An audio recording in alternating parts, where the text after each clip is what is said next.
Hi, my name is Ted Meyerson. I'm a volunteer with AARP Maryland, and we're here today to talk about scams that are particularly aimed at veterans. And that's a terrible problem, but we have some really, really powerful people to help us work through what those scams are and how to avoid being bitten by one. First, we have Troy Broussard, who's a senior advisor with the AARP Office of Community Engagement, particularly about Veterans and Military Families Initiative.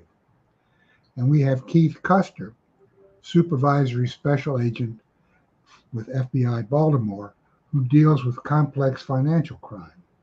Troy, tell us a little bit about what AARP is doing and what you're doing. Ted, it's a pleasure to be here. It's a pleasure to join this call today. Talk about something that's very dear to my heart here, and that is protecting veterans and their families from scams. I currently work as a senior advisor at our Office of Community Engagement, focused on Veteran and Military Families Initiative, and I'm a proud Desert Storm Army veteran as well. And now I get this wonderful opportunity working with AARP to help protect veterans and give them ways to fight back against these scammers that are focused on going after veterans and targeting veterans and their families. And we have a AARP Veteran and Military Families Initiative.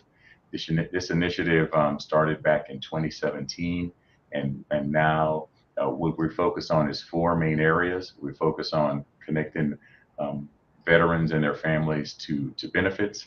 We make sure that we provide free resources for caregivers, um, protect veterans from fraud, and make sure that we can connect them to get them re-careered and reskilled. But I know today we're here to talk about our free fraud resources. And Ted, I'm very excited to tell more during this conversation. So thank you for having me. That'll be great. Keith, tell us about how the FBI gets involved with these scams. Does it have to do with the fact that they're veterans, or how does that happen? Hi, Ted. Again, thanks for having me as well. I'm very honored to be a part of this call today. And anytime I have an opportunity to get the word out about the fraud that's happening out there, I'm more than happy to take part and do that. So I've been in the FBI for about 15 years here in the Baltimore field office. So we cover the entire state of Maryland, and I supervise a team of agents and analysts that investigate all manners of complex financial crime. So that includes internet scams, investment frauds, money laundering, healthcare fraud, you name it. But scams that target veterans have a particular spot in my heart. Like Troy, I'm a veteran. I served 9 years of active duty in the Navy as a naval flight officer, flying the E-2 Hawkeye. Was over in the Persian Gulf probably around the same time that Troy was, and then I finished out a reserve retirement with 11 years in the reserve. So it's I've been there. I've seen how these scams can affect service members, and I do everything I can to help educate them and prevent the scams from happening in the first place. Well, Troy, what scams are out there now that are particularly pointed at veterans? Yes, Ted. The types of scams that are targeting veterans right now that we've seen, we did some research back in November of last year, and we found that veterans, active duty service members, and their families are nearly 40% more likely to lose money to scams and fraud than the civilian population. And then additionally, four or five of those veterans were targeted by scams directly related to their military service. And the big focus areas that we're seeing, that's fake veteran charity scams or causes, VA home loan mortgage or schemes, and then of course these bogus free medical equipment for service related injuries. And I'll share with you with AARP, we have nearly of our 38 million members that we currently have for AARP, we have nearly 6 million of those members are veterans and military families. So this is something that we want to arm and provide free resources for veterans and their families. Keith, do you see a particular uh, bent toward scams against veterans coming through the FBI? I can't say that veterans are targeted, more than any particular group, but I think, as Troy pointed out, they certainly can be susceptible. There's a feeling of kind of a camaraderie and built-in trust, and that's something that all scammers try to capitalize on. And veterans, feel strongly about their service and feel strongly about other people who serve. And if somebody comes to them implying that they served, even though they may not have, they're going to come with a certain built-in level of trust that makes them more susceptible to being scammed. And again, once you establish that trust, the particular scam, could vary. It could be a pitch to invest in a business or an investment fund. We would call that an affinity fraud. So that's something that we see across other, religious groups or ethnic groups. But in this case, it would come through kind of a military twist. Some of the other things that we see, or what we would call a grant fraud. So certainly, I think as Troy pointed out at the beginning there, veterans have a whole host of special programs, educational benefits, pension benefits, medical benefits. So if someone's approached with the idea that there's a special pot of money out there that they can tap into, it seems plausible. But again, they're building on a little bit of truth and then telling them a lie and then using the trust that they have. So it's certainly very dangerous for veterans out there. And like we tell everyone, if it seems too good to be true, it probably is. And trust, but always verify. Troy, what red flags would you say are out there that people ought to be looking for? Absolutely. First, I love what my fellow veteran Keith mentioned about trust but verify. That's a great slogan and something that we need to make sure to reemphasize throughout this conversation here. Some of these red flags, and these red flags are important to know, because I'll tell you why they're important to know is because, just according to just really quick, the Federal Trade Commission back in 2021, they said that estimates that military consumers lost $267 million in 2021, and then up from $102 million in 2020 to fraud and identity theft. So this is a huge issue. So what some red flags I want veterans and their families to look at? Let me say this, and I want to be very clear. Veterans never have to pay for their own service records. If you're told otherwise, it's a scam. Okay, you don't have to trust or verify that it is a scam. Please do not provide any type of this information to anyone. They'll manipulate caller ID to appear like they're coming from a different person or place. When in doubt, hang up and call back at a number to be legitimate. And also remember, the VA will never ask for your personal information via email, only via mailed letters. The VA does not threaten claimants with jail or lawsuits. So if you see these red flags, be on the alert and be ready, be prepared with your no script. I call it a no script, and be prepared to hang up. And a no script is simply stating that, no, I'm not interested in your service. Thank you very much, and hang up the phone. Wow, that sounds powerful. I've heard so much about gift card scams, and Keith, do you see those, and what do people do with gift cards?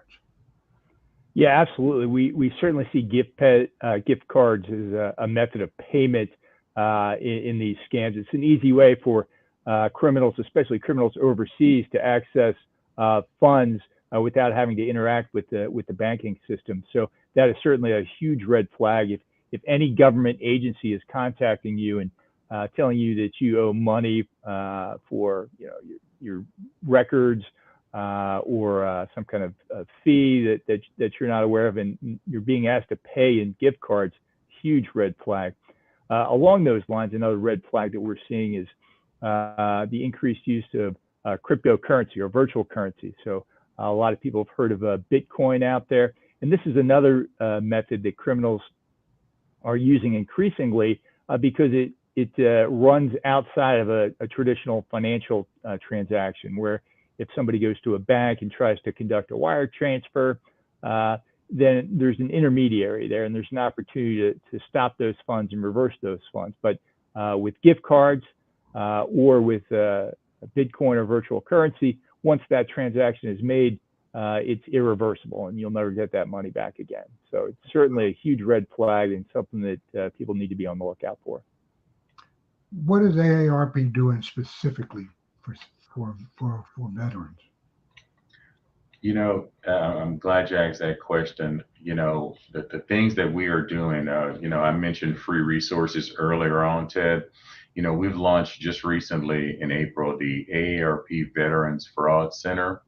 This is a brand new online education and resource center that helps protect veterans and service members and their families against fraud. You can find this information at www.aarp.org/veterans. You will find the link to the fraud center. And then within this fraud center, Ted, we have our new AARP Watchdog Alert Handbook, the Veterans Editions, that highlight tips, some that I've mentioned today, but much more in the handbook, to detect most of the common ways con artists target veterans and military families. And then also, we mentioned the AARP Fraud Watch Network. It's included in there as well. And then we also have in there something called the Scam Tracking Map. Okay, this Scam Tracking Map will allow you to type in your zip code, and you can see what scams are right in your area. Again, arming yourself to be prepared when those scams, you can be ahead of the game. And please, if there is an instance where you are scammed by, make sure that you can, you know, call and report that to us at AARP. The number was on the screen earlier. It's a 1-877 number. Please dial that number and let us know so that we can share it. And then also, I just want to share one more thing, is that you know, we work very closely with the United States Postal Inspection Service on Operation Protect Veterans.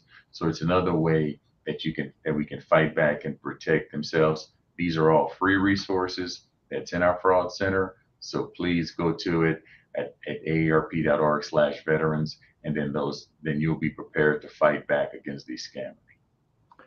Keith, I've seen emails come in that look like they're coming from the government, and I'm not sure they are. Where do you think they might be coming from? Sure. What you're seeing is something that we call phishing, with a PHISHING. So that is an attempt by a bad actor, frequently located overseas, where they're trying to harvest any number of things, including your bank account and password, or your personally identifiable information, your name, social security number. So there's a whole host of different spins on that, but you know, people need to be very careful about who they give their personally identifiable information out, because a bad guy can do all sorts of things, including, you know, opening lines of credit, taking over accounts that you own with just that information.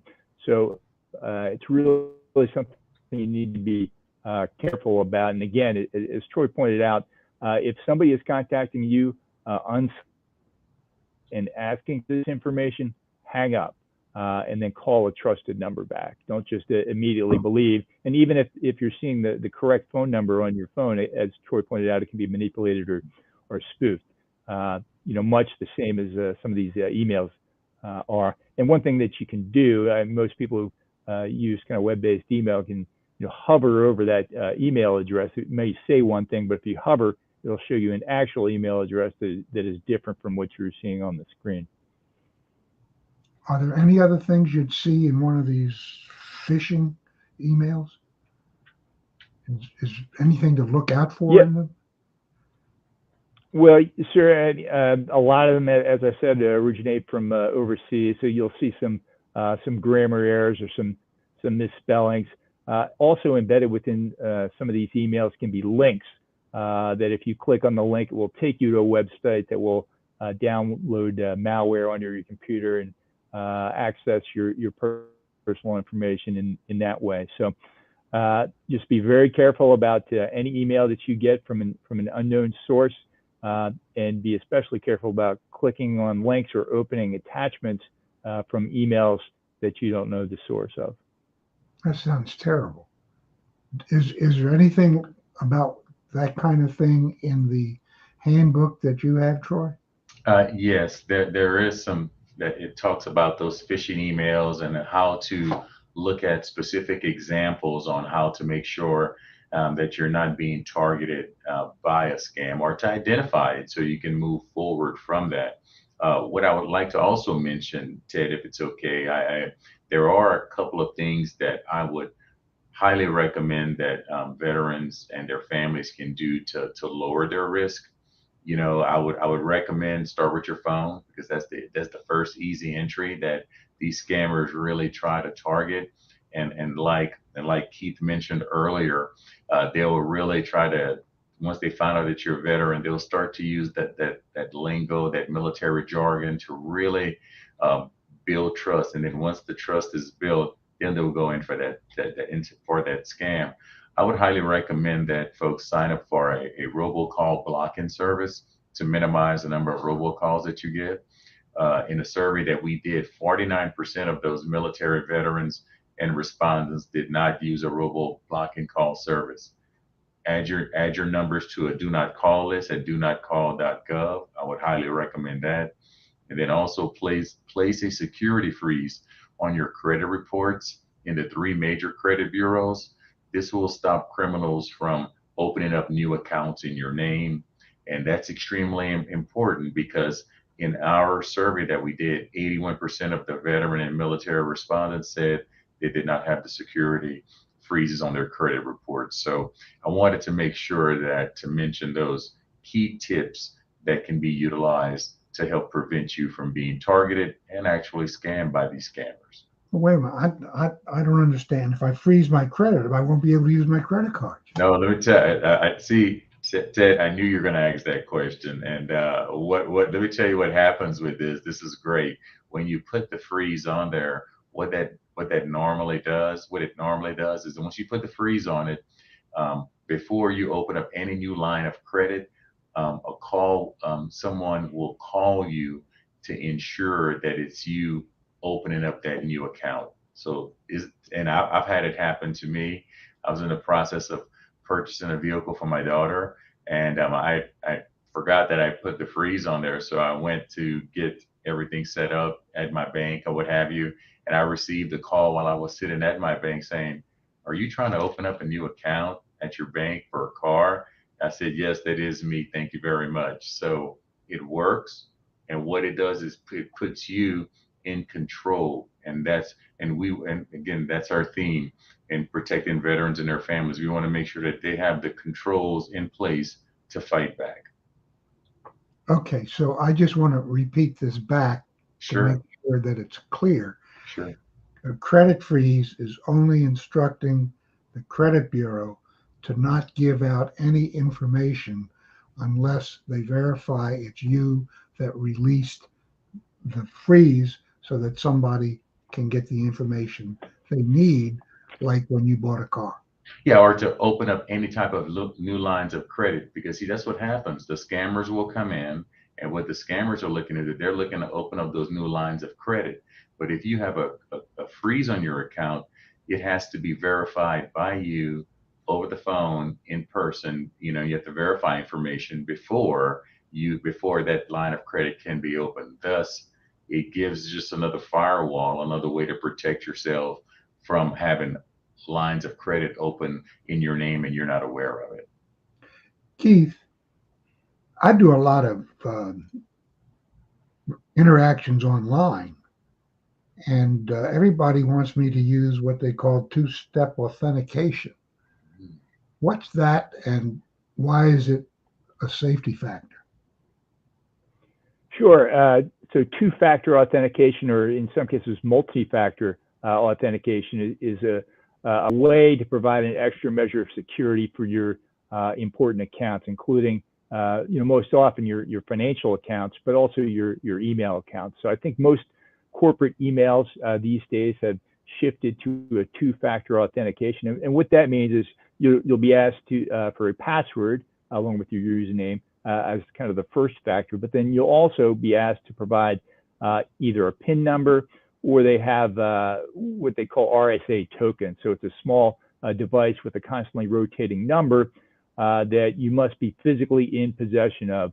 And they also have virtual versions of these that can kind of exist on a smartphone, but it is really a very secure way for you to add another layer of security to your financial accounts. And actually, the most common one that I didn't mention is an SMS text message. So entering a username and password and then being sent via text message to a known phone number, another code that you have to input on a particular website. So it is one of the best things that you can do to secure your financial accounts and your email accounts as well. So I highly encourage everyone out there to do that.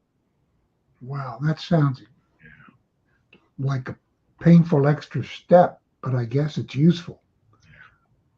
So absolutely, yeah, absolutely. Go ahead.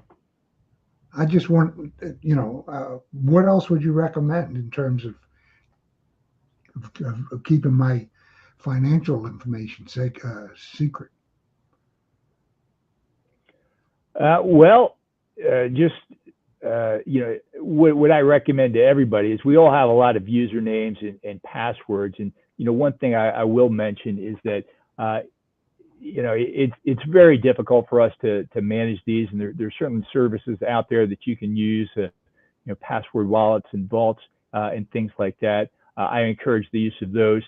But for your most important accounts, for your bank account, your investment accounts, I would recommend using passwords that are separate and distinct from ones that you use at other websites. So when these massive data breaches happen, so there was a breach where Yahoo lost hundreds of millions of usernames and records. But in some of these data breaches, the actual usernames and passwords are compromised. And if you're using the same email address and same password for, say, your LinkedIn account or your Facebook account, and they have a massive data breach and your password's compromised, that's going to be available for a bad guy to buy on the dark web. And they're going to take that username and password and they're going to try it at every financial institution out there. So if you're using the same username and password at one of these places that has a breach, the bad guy's going to have access to your bank account, unless you've also enrolled in the two-factor authentication, as we talked about. So just be careful. Use, like as I said, separate and distinct passwords, and it's a good idea to rotate those occasionally as well. Well, let me ask you this. Why would I use online access to financial information? Why don't I just wait for the monthly statement to come in the mail? Well, that's certainly an option. Kind of the internet is kind of a two-edged sword here. It's certainly hugely convenient for a lot of people. We can now deposit checks online using a smartphone. We can transfer funds without having to go to a bank to physically do that. So it certainly has advantages, and I'm not certainly if you want to be safe and you never risk a car accident, just never get in a car and never leave your house. But that's a trade-off that most people aren't willing to make. So there certainly is a trade-off. If you live near a bank and you're comfortable and you don't make a lot of transactions, then sure, there's no reason for you to be online. One of the scams that we do see quite frequently, and I would recommend maybe not being online with perhaps like a home equity line of credit. So we see a lot of people who have a $50,000 or $100,000 home equity line of credit, and that's connected to their online finances. So if a bad guy is able to compromise your account, they can immediately tap into that $50,000 or $100,000 home equity line of credit, transfer it all to your checking account, and then cut themselves a cashier's check for everything in your checking account plus draining your home equity line of credit. So for something like that, I would highly recommend, staying offline with a home equity line of credit. Well, do I have any government insurance or security if somebody would do that? Does a bank hold any responsibility? So you don't have so the bank does hold responsibility, but it's not always clear. In some of these scams, the victim themselves is going to be the one going to the bank and asking for the transaction or making the transaction. If the bank can demonstrate that it's the victim's fault and the bank had no opportunity to kind of intercede, then you're going to be out the money. If there's a failure in the bank security protocols, if a bad guy calls into a call center and pretends to be you and it's not you, usually the bank will reimburse the customer in those cases. But it's not always a guaranteed thing, and it varies, and it's kind of on the bank as to whether they reimburse the customer or not. Troy, how does a veteran get involved to where they would go to the bank and make some kind of withdrawal? That seems to be, that's an extra step that they had to take. Why would they do that? How do they get involved that way? I think we have to be very mindful of, those are all, situations to where, they can do that, and we just want to be, I just want to share with all the listeners out here today, just be very, very mindful of things that you do, because what we have seen, Ted, on the other side, once these scams have taken place or happens, the work required to repair your stolen identity, or the work required to gain back what has been lost, will leave a very indelible mark, on and I say the veteran family or anyone who has been a victim of a scam. So what I would just like to make sure that everyone knows is that let's do our due diligence up front. Let's be prepared. Let's be armed. And let's just be mindful that when we go, sometimes if we have to take one or two extra steps to prevent something from happening, I think in the long run, Keith has brought up some great suggestions, as well as we've shared some things here with our AARP Vets Fraud Center, as well as with our AARP Fraud Watch Network. I think utilizing those resources and doing a bit of research, being prepared for those tips, I think that's extremely important. And I just want to share one thing I think is extremely valuable that's in our Vets Fraud Center, and that's with our AARP Fraud Watch Network. We have volunteers. So if we could put the number back on the screen, from the Fraud Watch Network, we have volunteers. Whenever you call this number here, if you have been victim of a scam or anything along those lines, or someone tried to scam you and they didn't, to dial that number, and then we have you are not alone. Okay, we have helpline specialists who are volunteers who are trained that can provide you with free support and guidance on what to do next. Okay, so we just want to make sure that we're in your corner. We're there for you. And again, these are for veteran, military, and their families, or it's also for any of our members or any of the general public can call that number and just share that, because we will take that information and share it across our entire enterprise, our entire country, and let folks know that it's out there. So awareness is the key. I know that was a long answer to a short question, Ted, but I wanted to make sure to kind of cover many bases for us today. Well, here's a question I'd like to throw out to both of you. Sure. Because we talked about online financial transactions and about maybe not using online. But it would seem to me an advantage of using online is I can check my accounts every day. Whereas if I'm waiting for a monthly statement from the bank, something might have happened 29 or 30 days ago that I don't see. Is there some value that way? Either one of you? Who wants to pop in on that one? Yeah, I'll jump in first, Keith, and then you can come right behind me. And all I want to say is, as it relates to online financial transactions, it does allow you to review it. If you have your bank and you have a particular app, okay, you can check constantly what your balance is. I mean, that's a great tool.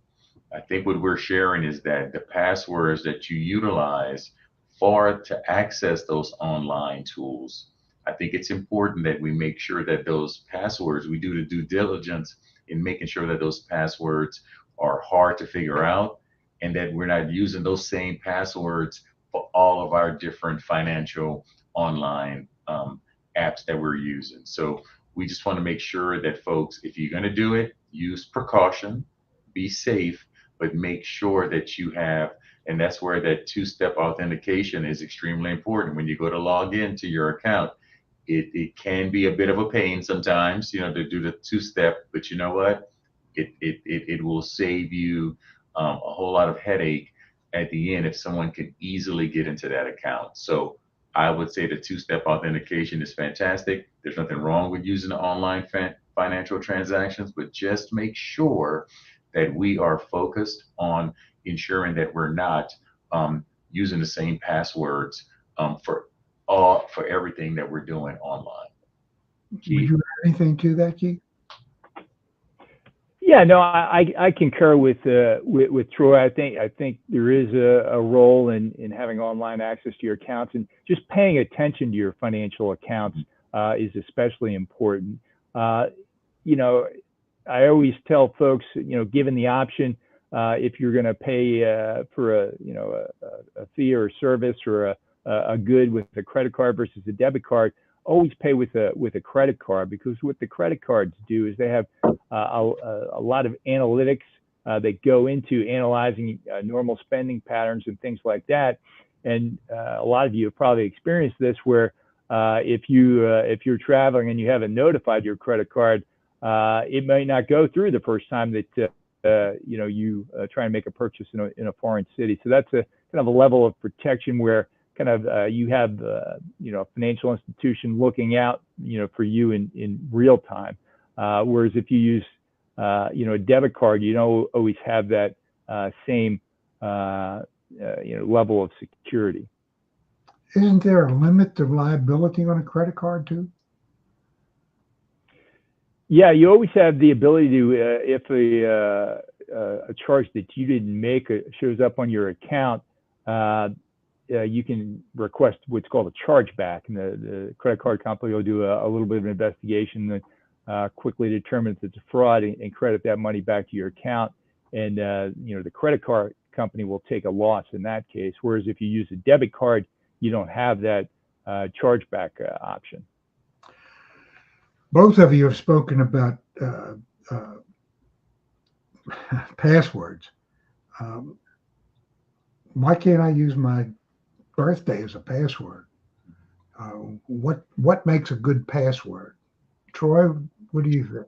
Yeah, I'll share with you. I mean, again, the level of security, I think, really determines, what password that you would like to use. I would recommend that you would look at passwords that have complex symbols and lowercase. And what you'll find now is most locations will tell you have it to be at least 8 characters, have it to contain an uppercase, a lowercase, and some type of symbol.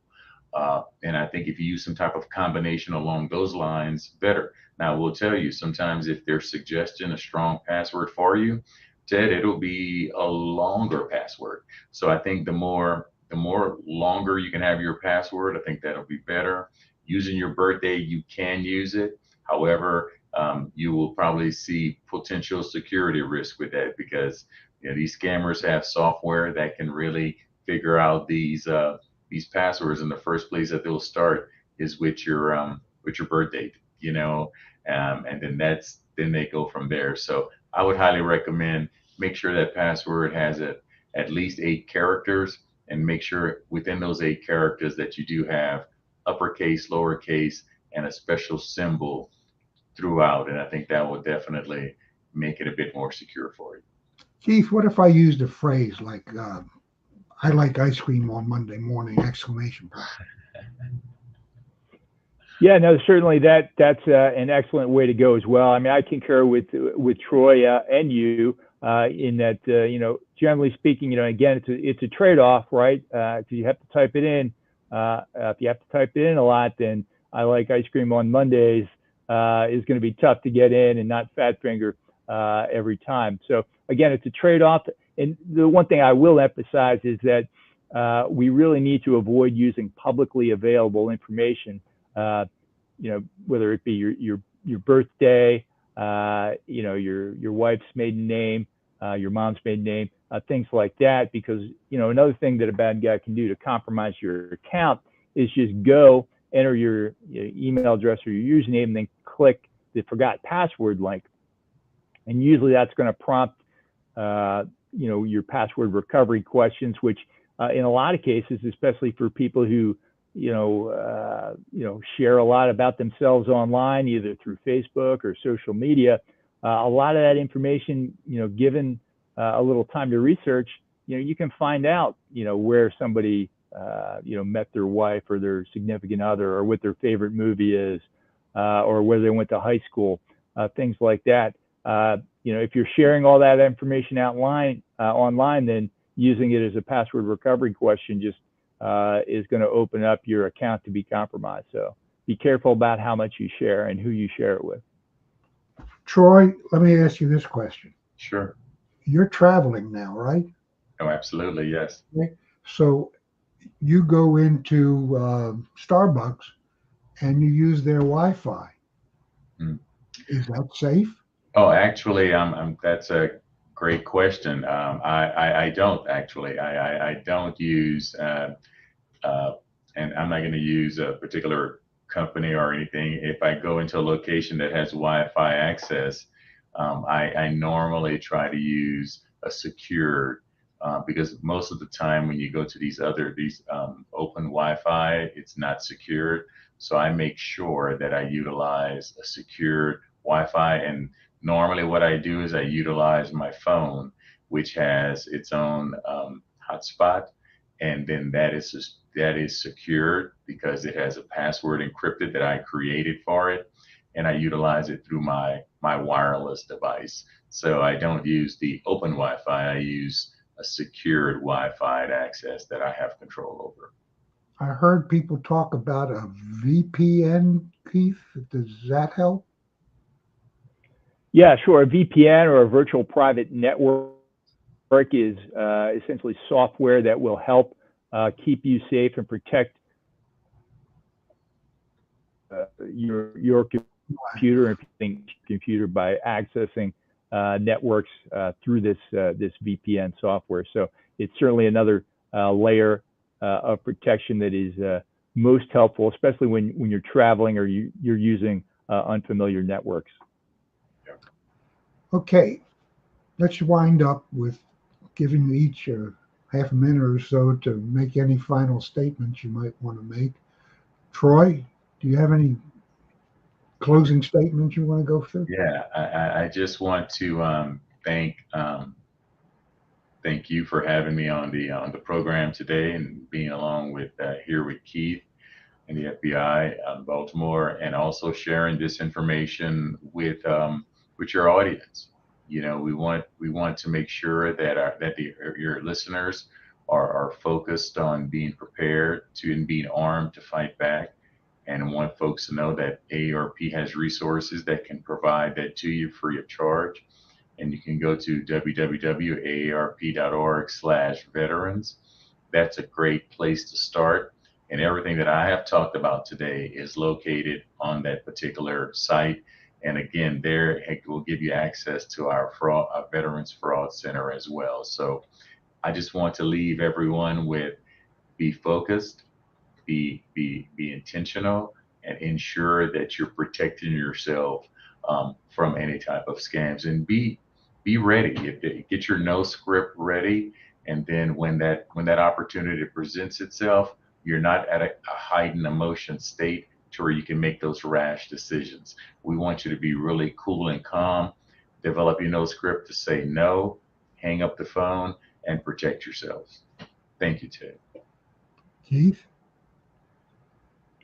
Well, thanks for having me, Ted and Troy. It was a pleasure to be on with you. We certainly appreciate the partnership that AARP provides in fraud education and awareness. Thank you to all the veterans out there for your service and for listening if you've made it this far.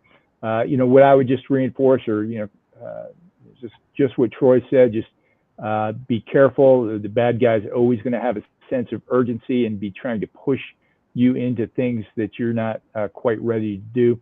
So stop, take a breath, consider what's being asked of you, and don't adopt that sense of urgency. If you do find that you've been victimized, you can call us here at 1-800-CALL-FBI, or the Department of Justice has an elder fraud hotline. If you happen to be an older person, they'll have some counseling resources as well. And that number is 1-833-FRAUD-11. So either of those two, and I'll throw one more out there. It's the Internet Crime Complaint Center. So www.ic3.gov. If you've been victimized by a crime through the internet, we have a special team there that will immediately try to get that money frozen and returned to you. So that's www.ic3.gov, the Internet Crime Complaint Center. But again, I thank everybody for their time, and just if it sounds too good to be true, it probably is. Mm-hmm. Thank you both very much. Stay well. Bye for now. Take care. Thanks, Ted. Take care.